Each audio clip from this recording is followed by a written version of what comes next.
নমস্কার, কেমন আছেন সবাই? সোমপুস ফুড ব্লগে সবাইকে স্বাগত জানাই।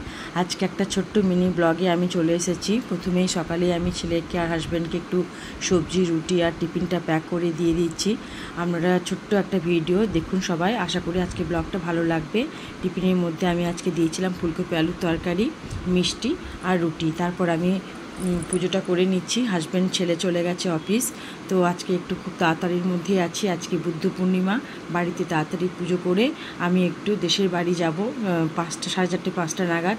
তাই আজকে একটু বিজির মধ্যে আছি। খুব বড় ব্লগটা আমি বানাতে পারছি না, তার জন্য ক্ষমা করে দেবেন। ছোট্ট ব্লগে আপনাদের আজকে একটু আমি দেখিয়ে দিচ্ছি। বাড়ির পুজো হয়ে গিয়ে তারপর আমি মন্দির চলে গেলাম, আমাদের পাশের বাড়ি মন্দির। তো ওখানে মন্দিরে আজকে বুদ্ধ পূর্ণিমা, খুব সুন্দর আজকে পুজো হচ্ছে। সব কাকিমা দিদিরাও এসেছে, হোম যজ্ঞ হচ্ছে। ভীষণ মানে এখানে ছোট্ট একটা মন্দির, কিন্তু অনেক মানুষজন ভিড় হয়। তো ভালো লাগলো, পুজোটা আজকে খুব সুন্দরভাবে কেটে গেল।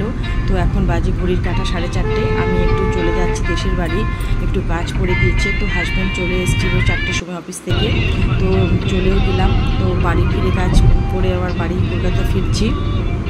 ওখান থেকে আমি একটু নিয়ে এসেছিলাম রসমালাই মিষ্টি, ভীষণ প্রিয় একটা আমার আর আমার ছেলের এই মিষ্টিটা। তো যখনই আমি দেশের বাড়ি যাই আমি একটু এই মিষ্টিটা প্যাক করি, আর ভাবি আপনাদের সাথে একটু শেয়ার করি।